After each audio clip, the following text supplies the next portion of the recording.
Hello everyone, स्वागत है आप सबका learning with Gautam YouTube channel में। तो आज के वीडियो में हम करने वाले हैं क्लास 12 सोशियोलॉजी के most BBI subjective question answer को, यानी कि सोशियोलॉजी के लघु उत्तरीय प्रश्न को आज के वीडियो में करने वाले हैं। आज के वीडियो में उन्हीं प्रश्नों को करेंगे जो कि आपके आने वाले बोर्ड एग्जाम के लिए काफी ज्यादा इंपॉर्टेंट प्रश्न रहने वाले हैं सोशियोलॉजी के। तो आप लोग वीडियो को अच्छे से ध्यानपूर्वक और लास्ट तक जरूर देखिएगा। तो चलिए शुरू करते हैं फर्स्ट क्वेश्चन से। और पहला क्वेश्चन है हमारा कि समाजशास्त्र शब्द की उत्पत्ति किन दो भाषाओं से हुई है। समाजशास्त्र शब्द की जो उत्पत्ति हुई है ये किन दो भाषाओं से हुई है। तो सोशियोलॉजी शब्द की जो उत्पत्ति है ये लैटिन शब्द शोकियस तथा ग्रीक शब्द जो लॉजियस है इससे हुई है। याद रखिएगा, समाजशास्त्र शब्द की जो उत्पत्ति है ये सोशियोलॉजी का जो शब्द का जो उत्पत्ति है ये लैटिन भाषा का जो शब्द है शोकियस तथा ग्रीक भाषा का जो शब्द है लॉजियस इससे हुई है। इसको याद रखिएगा। अब अगला क्वेश्चन करते हैं और नेक्स्ट क्वेश्चन है हमारा कि हिंदू तथा मुस्लिम विवाह में दो अंतर बताइए। हिंदू तथा मुस्लिम विवाह जो होता है उसमें दो अंतर क्या होता है ये आपको बताना है। तो हिंदू विवाह जो होता है एक धार्मिक संस्कार होता है, जबकि मुस्लिम विवाह जो होता है एक सामाजिक समझौता होता है।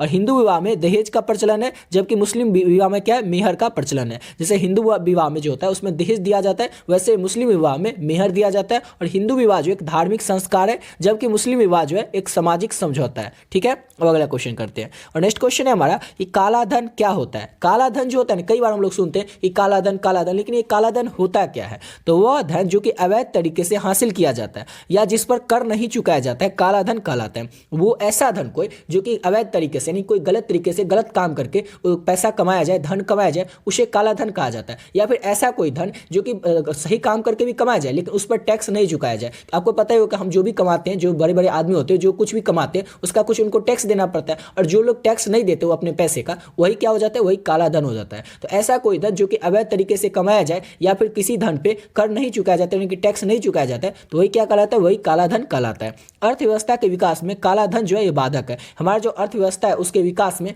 काला धन ही बाधक है। ठीक है, इसको याद रखिएगा।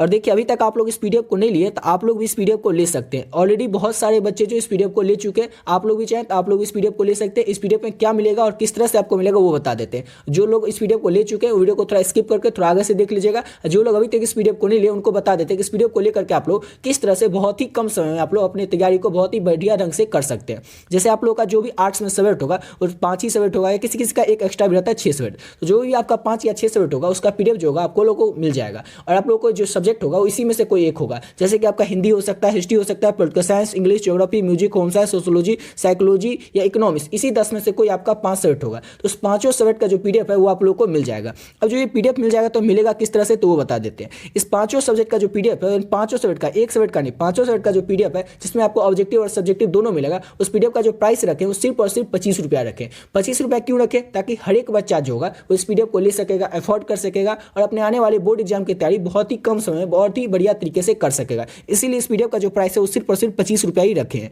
और लेना किस तरह से, तो ये देखिए, ये नंबर है 7903820891। इस नंबर पे आप लोग फोन पे, गूगल पे, पेटीएम कुछ भी कर सकते हैं। जैसे ये नंबर आप लोग फोन पे, गूगल पे या पेटीएम में डालिएगा तो नाम आ जाएगा गौतम कुमार। उस पर क्या करना है, आप लोगों को 25 रुपया डाल देना है और जो 25 रुपया डालिएगा इसके ही स्क्रीनशॉट लेकर के आप लोगों को इसी नंबर के व्हाट्सएप पे भेज देना है। और आपका जो भी 5 सब्जेक्ट हो, ऐसा नहीं कि सिर्फ आर्ट्स लिख दीजिएगा, आप लोग अपना सब्जेक्ट बताएगा। जैसे हिंदी होगा, इंग्लिश होगा, हिस्ट्री होगा, पॉलिटिकल साइंस होगा, सोशियोलॉजी होगा, जो भी आपका 5 सब्जेक्ट होगा ना, 5 सब्जेक्ट बता दीजिएगा और 5 सब्जेक्ट का जो पीडीएफ होगा वो आप लोगों को मिल जाएगा। ठीक है, अब इस पीडीएफ को लेकर के आप लोग बहुत ही कम समय में किस तरह से तैयारी कर सकते हैं वो को बताते हैं। जैसे अगर आप लोग ये वीडियो देख रहे हैं तो आपका सोशियोलॉजी तो सब्जेक्ट होगा ही, तो हम सोशियोलॉजी का एग्जांपल के तौर पे बता देते हैं। और सोशियोलॉजी में जिस तरह से क्वेश्चन बताएंगे सेम इसी तरह से आप लोगों को हर एक सब्जेक्ट में क्वेश्चन देखने को मिलेगा। जैसे अगर आप लोग सोशियोलॉजी का पीडीएफ लीजिएगा तो इसमें आपको 600 ऑब्जेक्टिव क्वेश्चन मिलेगा और लघु उत्तरीय और दीर्घ उत्तरीय प्रश्न जो है आपको 75 मिलेगा, यानी कि सब्जेक्टिव और ऑब्जेक्टिव दोनों मिलेगा। ये जो 600 क्वेश्चन रहेगा ऑब्जेक्टिव का और लघु उत्तरीय दीर्घ उत्तरीय प्रश्न रहेगा, ये किस तरह से रहेगा, तो ये जो 600 क्वेश्चन रहेगा आपका ऑब्जेक्टिव का, ये पूरे बुक से रहेगा, यानी कि चैप्टर फर्स्ट से लेकर के चैप्टर लास्ट तक के chapter wise important objective question answer रहेगा। यानी कि हर एक चैप्टर का इंपॉर्टेंट ऑब्जेक्टिव क्वेश्चन मिलेगा आपको और हर एक चैप्टर का इंपॉर्टेंट सब्जेक्टिव क्वेश्चन आंसर रहेगा। यानी कि पहला चैप्टर का जो भी इंपॉर्टेंट और सब्जेक्टिव क्वेश्चन है या ऑब्जेक्टिव क्वेश्चन है वो सब आपको मिलेगा पहला से लेकर के लास्ट के चैप्टर तक। अगर आप लोग पूरे बुक का सभी चैप्टर का इंपॉर्टेंट ऑब्जेक्टिव क्वेश्चन और सब्जेक्टिव क्वेश्चन कर लेते हैं तो बचेगा क्या, जो भी आपके आने वाले बोर्ड एग्जाम में क्वेश्चन पूछा जाएगा उसका 99% क्वेश्चन जो है आपको इसी पीडीएफ से देखने को मिल जाएगा। क्योंकि इसमें जितने भी इंपॉर्टेंट ऑब्जेक्टिव क्वेश्चन है जो कि आपके आने वाले बोर्ड एग्जाम के लिए इंपॉर्टेंट ऑब्जेक्टिव और सब्जेक्टिव दोनों इसमें ऐड कर दें। ये तो होगी इस क्वेश्चन की बात, पीडीएफ की बात, लेकिन आप लोग इस पीडीएफ को लेकर के बहुत ही कम समय में तैयारी कैसे कर सकते हैं। अगर आप लोगों के पास बस 7 से 8 घंटा होगा ना, फिर भी आप लोग इस पीडीएफ को लेकर के बहुत ही बढ़िया तरीके से तैयारी कर सकते हैं। एक सब्जेक्ट का बता रहे हैं, आपको मिलेगा पीडीएफ 500 सब्जेक्ट का, ठीक है, लेकिन हम आपको एक सब्जेक्ट का बता रहे हैं कि एक सब्जेक्ट का पीडीएफ को आप लोग किस तरह से तैयारी कर सकते हैं और कितने समय में कर सकते हैं। एक पीडीएफ का जो तैयारी है, मतलब एक सब्जेक्ट का जो तैयारी है, वो आप लोग कर सकते हैं सिर्फ 7 से 8 घंटे में। किस तरह से करते हैं वो आपको बताते हैं।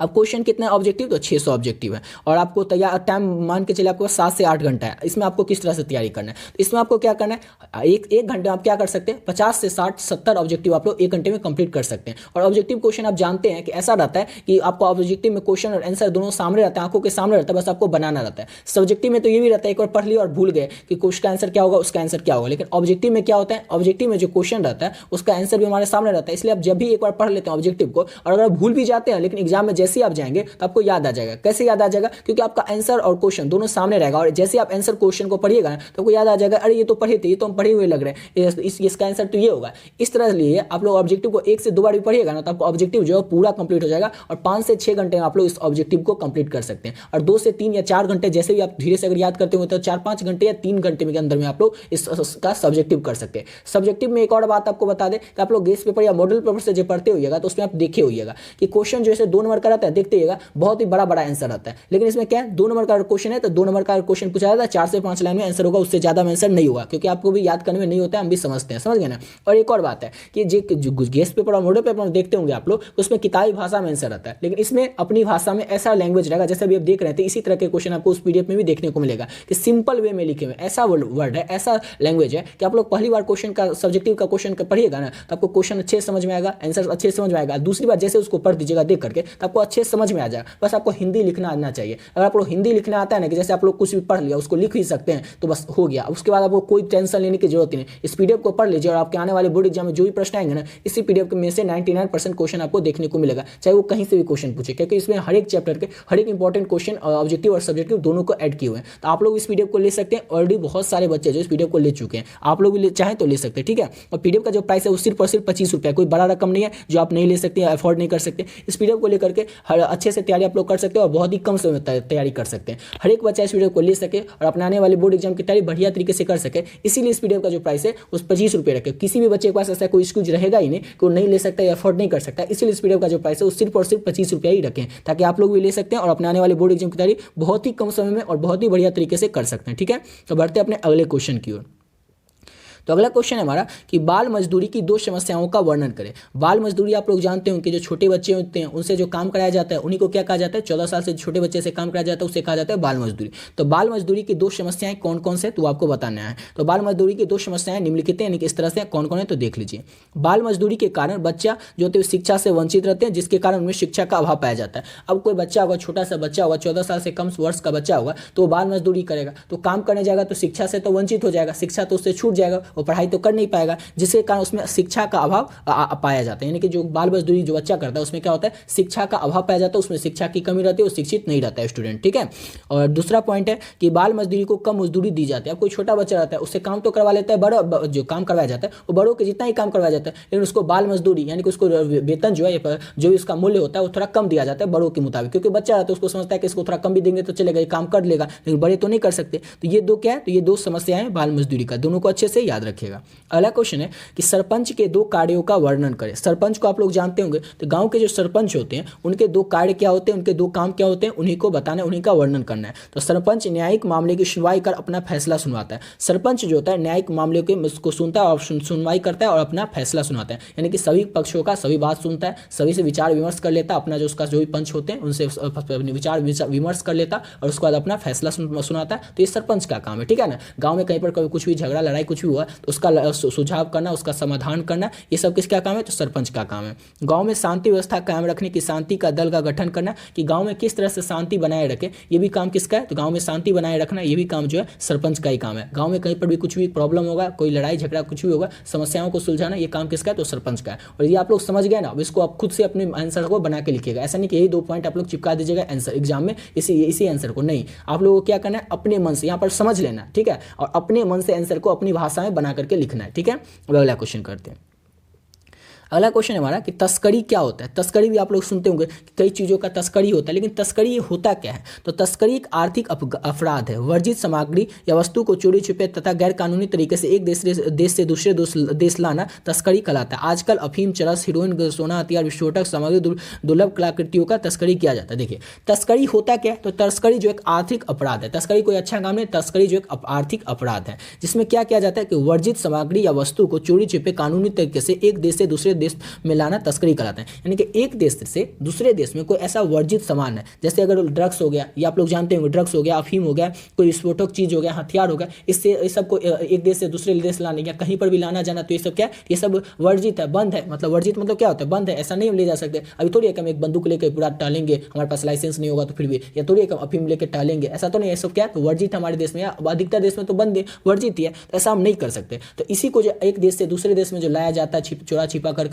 या यहाँ से वहाँ ले जाया जाता है या फिर लाया जाता है, उसी को हम लोग, या वर्जित सामग्री को, वर्जित सामग्री में आप लोग देख सकते हैं जैसे अफीम को, चरस को, हीरोइन को, सोना को, हथियार को। सोना लाना जाना तो अपराध नहीं है, लेकिन ऐसा सोना जो कि जिस पर टैक्स लगता हो, या फिर आप लोग बिना टैक्स से बचने के लिए, या बहुत ज़्यादा सोना होगा कहीं से अवैध तरीके से कमाया गया होगा, तो वो सब सोना को, या फिर हथियार, विस्फोटक चीज सामग्री, या दुर्लभ कलाकृति, कोई जैसे हाथी का दांत होता है, ये सब क्या हो सकता है, दुर्लभ कलाकृति हो। ये सब चीज़ को एक जगह से दूसरी जगह लाना, या फिर एक देश से दूसरे देश लाना, जो वर्जित सामान होता है, जिस पर रोक लगाया जाता है, तो ये सब क्या हो, ये सब तस्करी कहलाता है। समझ गए। यहाँ पर आप लोगों को समझ लेना, अपने एग्जाम में अपनी भाषा में अपने मन से बना करके लिखना है, ठीक है। अब अगला क्वेश्चन है हमारा कि मंदी किसे कहते हैं। मंदी भी कई बार आप ये वर्ड सुने होंगे, लेकिन मंदी कहते किसे हैं। तो देखिए, जब बाजार में सामान कम हो और खरीदने वाले ज्यादा हो तो महंगाई की स्थिति बन जाती है। ठीक उसके विपरीत, बाजार में सामग्री ज्यादा और खरीदार कम हो तो मंदी की स्थिति आ जाती है। क्वेश्चन को समझिए। क्वेश्चन था हमारा कि मंदी किसे कहते हैं। तो जब भी इस बाजार में सामान कम रहता है और खरीदने वाला क्या हो जाता है, ज्यादा हो जाता है, तो महंगाई की स्थिति हो जाती है। अब बाजार में आप जाते हैं, अब जैसे आप सब्जी खरीदने जाते हैं, ठीक है, आलू खरीदे। अब आलू क्या रहता है, किसी दिन 10 रुपये मान के चले रह जाता है, किसी दिन 15 रुपये हो जाता है। तो 15 रुपये क्यों हो जाता है, जिस दिन देखिएगा 10 रुपये रहता है, दिन बहुत ज्यादा मार्केट में आलू रहता है। एग्जाम्पल पर बता रहे, बहुत ज्यादा आलू रहता है, लेकिन जैसे ही आप दूसरे दिन जाते हैं और 15 रुपये हो जाता है, उस दिन आलू की थोड़ी कमी रहती है, तो उसके कारण क्या हो जाता है, सामान कम रहता है, तो उसका दाम क्या हो जाता है, ज्यादा हो जाता है। ठीक उसी प्रकार से बाजार में सामग्री ज्यादा और खरीदार कम हो तो उसे मंदी की स्थिति कहेंगे। अब क्या होगा, बाजार में बहुत ज्यादा सामान होगा, यानी कि बहुत ज्यादा मान के चले आलू होगा, और आलू खरीदने वाले कोई होंगे ही नहीं, तो उसी को क्या कहेंगे, उसी को मंदी कहेंगे। यानी कि बाजार में कहीं पर बहुत ज्यादा सामान बिक रहा होगा और खरीदने वाला कोई होगा ही नहीं, तो उसी को क्या कहते हैं, उसी को हम लोग मंदी कहते हैं, ठीक है। अब अगला क्वेश्चन करते हैं। अगला क्वेश्चन है हमारा कि विश्व व्यापार संगठन क्या है। देखिए, जितना क्वेश्चन आपको बता रहे हैं सब क्वेश्चन इंपॉर्टेंट ही है, और इसको तो आप लोग देख लीजिए, और पीडीएफ जैसे ही आप लोग लीजिएगा तो पीडीएफ को लेकर के आप लोग बहुत ही बढ़िया तरीके से तैयार कर लीजिएगा। 7 से 8 घंटा, अगर आप लोग जल्दी पढ़ने वाले होंगे तो, थोड़ा स्लो पढ़ने वाले होंगे तो 10 घंटा में, ज़्यादा से ज़्यादा मैक्सिमम 10 घंटा में आप लोग पूरा सोशियोलॉजी को कंप्लीट कर सकते हैं। और 1 सब्जेक्ट का पीडीएफ आपको नहीं मिलेगा, 25 रुपये में आपको जो भी आपका 5 सब्जेक्ट होगा, किसी का 6 भी रहता है, तो 6 भी सब्जेक्ट का पीडीएफ आप लोग को मिल जाएगा, ठीक है। और किसी और बोर्ड के होंगे आप लोग बच्चे, जैसे अगर बिहार बोर्ड के अलावा किसी और बोर्ड से होंगे, तो आप लोग हिंदी और इंग्लिश का छोड़ करके और सब्जेक्ट का पीडीएफ ले सकते हैं, 3 सब्जेक्ट का पीडीएफ ले सकते हैं, क्योंकि सबका सिलेबस जो सेम है ना, सबका सिलेबस सेम ही रहता है। किसी भी बोर्ड के होंगे सबका सिलेबस सेम ही रहता है, बस क्वेश्चन पूछने का जो तरीका रहता है वो अलग चेंज रहता है। और हिंदी इंग्लिश का सबका सिलेबस अलग अलग रहता है, नहीं तो और सब सब्जेक्ट का जैसे हिस्ट्री, सोशियोलॉजी, होम साइंस, ये सबका सिलेबस सब बोर्ड का सेम ही रहता है। तो आप लोग किसी भी बोर्ड से होंगे तो ले सकते हैं, बस हिंदी इंग्लिश का आप लोगों को नहीं मिलेगा, लेकिन बिहार बोर्ड के बच्चे होंगे तब तो आप लोग 5 सब्जेक्ट का पीडीएफ ले सकते हैं। तो नेक्स्ट क्वेश्चन जैसे हमारा कि विश्व व्यापार संगठन क्या है। तो विश्व व्यापार संगठन की जो स्थापना है ये 1995 में हुई थी, लेकिन ये हुआ है क्या, यही हमसे पूछा जा रहा है। तो ये एक अंतर्राष्ट्रीय संगठन है। विश्व व्यापार संगठन जो है इसकी स्थापना हुई थी 1995 में, और ये जो विश्व व्यापार संगठन है ये एक अंतर्राष्ट्रीय संगठन है। संयुक्त राष्ट्र के सदस्य देशों ने इसे स्थापित किया था। संयुक्त राष्ट्र के जो सदस्य देश थे उन्होंने विश्व व्यापार संगठन को स्थापित किया था। इसका मुख्यालय जो है वो जनेवा में, याद रखिएगा, ऑब्जेक्टिव क्वेश्चन में पूछा जा सकता है कि विश्व व्यापार संगठन की स्थापना कब हुई थी, तो 1995 में, और इसका मुख्यालय कहाँ है, तो जनेवा में है। यह अंतर्राष्ट्रीय व्यापार एवं सेवाओं को नियमन विभिन्न कानूनों और नीतियों के द्वारा करता है। ये क्या करता है, इसका काम क्या है, विश्व व्यापार संगठन के इतना तो समझ गए। इसकी स्थापना 1995 में हुई थी। यह एक अंतर्राष्ट्रीय संगठन है। इसे जो स्थापित किया था उसके संयुक्त राष्ट्र सदस्य के देशों ने इसको स्थापित किया था। इसका मुख्यालय जनेवा में है। लेकिन इस विश्व व्यापार संगठन का काम क्या है, तो यह एक अंतर्राष्ट्रीय व्यापार एवं सेवाओं को नियमन विभिन्न कानूनों एवं नीतियों के द्वारा करता है। यानी जो जितना भी काम करता है ये विभिन्न काम जो है विभिन्न नियम के द्वारा, नीतियों के द्वारा ही करता है, ठीक है। अब अगला क्वेश्चन है हमारा, नेक्स्ट क्वेश्चन है हमारा कि एक विवाह से आप क्या समझते हैं? एक विवाह से हम क्या समझते हैं? तो एक ऐसा विवाह का स्वरूप होता है जिसके अंतर्गत एक समय में कोई भी एक से अधिक स्त्रियों से विवाह नहीं कर सकता। यह विवाह सभी प्रजातियों में सर्वोत्तम है। देखिए, यह जो विवाह होता है इस सभी प्रजातियों में, सभी जातियों में, सभी प्रजातियों में सर्वोत्तम विवाह माना जाता है। क्यों माना जाता है? क्योंकि एक विवाह में एक पुरुष जो होता है वो केवल एक ही स्त्री से शादी कर सकता है, ठीक है ना। 2 विवाह क्या होता है, 3 विवाह, वो सभी आप लोग समझाएंगे, वो तो आपको पता ही होगा, लेकिन फिर भी समझाएंगे। लेकिन एक विवाह समझिए कि एक विवाह जो होता है ना, इसके अंतर्गत क्या होता है कि कोई भी पुरुष एक समय में एक ही स्त्री से एक साथ शादी कर सकता है, और यह विवाह जो है सभी प्रजातियों में सबसे सर्वोत्तम विवाह माना जाता है। याद रखिए। अब अगला क्वेश्चन करते हैं और नेक्स्ट क्वेश्चन है हमारा कि स्थानांतरित खेती अथवा झूमी खेती जो है किसे कहते हैं? ये क्वेश्चन बहुत ही ज़्यादा इंपॉर्टेंट है। क्यों इंपॉर्टेंट है? अगर आप लोग का ज्योग्राफी सब्जेक्ट हो किसी का या फिर हिस्ट्री सब्जेक्ट हो तो उसमें भी ये क्वेश्चन पूछा जाएगा और सोशियोलॉजी में भी पूछा जाएगा, इसलिए इंपॉर्टेंट है कि स्थानांतरित खेती किसे कहते हैं और झूमी खेती किसे कहते हैं। ये दोनों खेती का, एक ही खेती का नाम है स्थानांतरित खेती और झूमी खेती। ये तो आपको बाद में समझाते, पहले आपको सिंपल लैंग्वेज में अपनी भाषा में समझा देते ताकि आप लोग इसको अच्छे से याद रख सकें, कभी भूल ही नहीं पाए। तो स्थानांतरित खेती में क्या होता था कि इस खेती में ना वृक्ष को, या छोटा मोटा जो वृक्ष होता था या वनस्पति होता था, छोटा मोटा जो पेड़ पौधा होता था, ऐसा नहीं कि बड़ा बड़ा पेड़ को, छोटा मोटा जो जंगल के टाइप का पेड़ होता है ना, वहां पर क्या किया जाता था, उसको काट दिया जाता था। पहले के लोग करते थे, ठीक है, और उसको काट करके उसको जला देते थे। अब जैसे वो जल जाता उसमें क्या हो जाता, पूरा राख राख हो जाता था। उस राख को क्या करते थे, ऐसे ही छोड़ देते थे कुछ समय के लिए, और जैसे ही साल की पहली बारिश होती थी, जैसे ही साल की उसमें पहली बारिश हुई तो उसमें नमी आ जाता था। अब नमी जो आ गया तो उसमें क्या करते थे, बीज छीट देते थे। बीज छीट देते थे, उससे क्या हो जाता था, उसमें फसल आ जाता था। फिर फसल को काट देते थे, फिर अपना जो फसल का यूज कर लेते थे। फिर भी उसको क्या करते थे, कुछ दिन के लिए छोड़ देते। फिर उसमें क्या होता, जंगल झाड़ ऐसे उग जाते थे। फिर उसको काट देते, फिर उसको जला देते, फिर उसमें जो राख होता है उसमें नमी आ जाती। फिर साल के जैसे ही पहली बारिश होती फिर उसमें बीज छीट देते। ये जो प्रक्रिया था ये चलता रहता था। और इसी को क्या कहा जाता था, इसी को हम लोग, या फिर उस समय में स्थानांतरित खेती या फिर झूमी खेती भी हम लोग कहते हैं, और उस समय में इसे स्थानांतरित खेती कहा जाता था, ठीक है। तो देख लीजिए, इसमें भी देख लीजिए कि ये एक अदीम प्रकार की कृषि होती थी। और ये जो खेती होता था ना, इसमें उपज यानी कि जो जब उत्पादन होता था, उपज होता था, वो भी बहुत कम होता था। क्यों कम होता था? तो क्योंकि अभी देखते हैं आप लोग खाद छीटते हैं, बहुत ही प्रक्रिया करते हैं, उसके बाद ज़्यादा हमारा उपज होता है, या फिर खेती में जो बहुत ही ज़्यादा मेहनत लगता है। लेकिन पहले उतना कुछ मेहनत करते ही नहीं थे, सिर्फ जंगल जो होता तो उसको काट दिए, जंगल को जला दिए, जो राख हुआ उस पर थोड़ा सा नमी आने के लिए छोड़ देते थे। जैसे ही साल की पहली बारिश हुई, नमी आई, उसमें बीज छीट दिए, बस फसल हो गया फसल। ऐसे ही वो लोग करते थे। इसमें उत्पादन जो था वो भी कम होता था, जिससे पहले वृक्षों को तथा वनस्पतियों को काटकर उन्हें जला दिया जाता था, और साफ की गई भूमि को पुराने उपकरण या लकड़ी के हलों से जोतकर खुदाई करके बीज बो दिया जाता था। तो कहीं पर आपको देखने को मिल सकता है कि वहाँ पर जुताई भी किया जाता था, और कहीं कहीं पर देखने को मिल सकता है आप लोगों को जुताई नहीं किया जा सकता था। लेकिन हम आपको बताएंगे एनसीईआरटी किताब के मुताबिक जो आंसर दिया रहता है, ठीक है। इसमें तो लिख दिया है, लेकिन आपको हम जो समझाएंगे वो एनसीईआरटी किताब के मुताबिक समझाएंगे। क्यों? क्योंकि एनसीईआरटी किताब जो ऑथेंटिक रहता है, उसमें जो लिखा रहता है वही रियल रहता है। क्योंकि अलग अलग किताब में आपको अलग अलग चीज़ देखने को मिल जाएगा। जैसे आप लोग जो एग्जाम दीजिएगा तो आपका जो आंसर की आएगा, जो आप जैसे ऑब्जेक्टिव का एग्जाम देके आएगा ना, तो उसके कुछ दिन बाद एक रिजल्ट आने से पहले आंसर की आता है। अब आंसर की जो आता है उसमें आप लोग मिलाएगा ना आंसर की, तो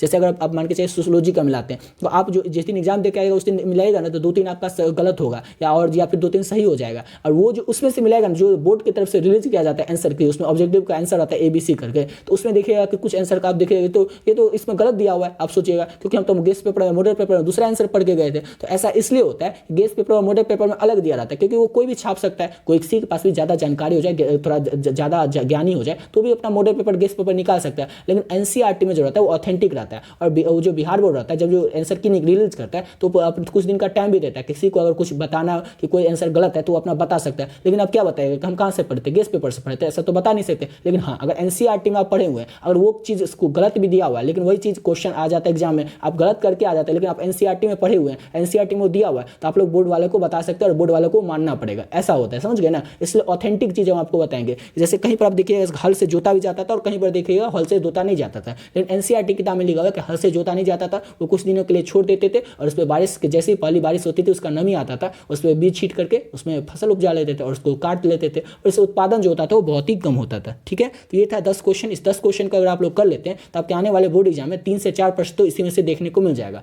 आशा करता हूँ आप लोग को वीडियो अच्छा लगा होगा। और आप लोगों को पीडीएफ के बारे में ऑलरेडी बता दिया कि आपका जो भी 5 सब्जेक्ट होगा ना, उस 5 सब्जेक्ट का पीडीएफ आप लोग ले लीजिएगा। ऐसा नहीं कि 1-2 सब्जेक्ट का पीडीएफ आप लोग को मिलेगा, जो भी आपका 5 सब्जेक्ट होगा उस 5 सब्जेक्ट का पीडीएफ आप लोग ले सकते हैं। उसमें हिंदी, इंग्लिश जो भी आपको हो 5 सब्जेक्ट ले लीजिएगा। पीडीएफ का जो प्राइस है वो पहले बता दें, सिर्फ और सिर्फ 25 रुपया रखें, ताकि हर एक 50 पीडीएफ को अफोर्ड कर सकेगा, ले सकेगा, और अपने आने वाले बोर्ड एग्जाम की जो तैयारी है वो बहुत ही कम समय, बहुत ही बढ़िया तरीके से कर सकेगा। नंबर भी बता दिए, नंबर है 7903820891। इस नंबर पर आप लोग फोन पे, गूगल पे, पेटीएम कुछ भी कर दीजिएगा 25 रुपया, और उसका स्क्रीनशॉट इसी नंबर के व्हाट्सएप पर भेज दीजिएगा। और आपका जो भी सब्जेक्ट हो वो आप लोग सब्जेक्ट बता दीजिए, 5 सब्जेक्ट बता दीजिएगा और इसका PDF आप लोग लेकर के बहुत ही कम समय में बहुत ही बढ़िया तरीके से तैयारी कर सकते हैं। आशा करता हूँ आप लोग को वीडियो अच्छा लगा होगा। तो मिलते हैं नेक्स्ट वीडियो में नए वीडियो के साथ।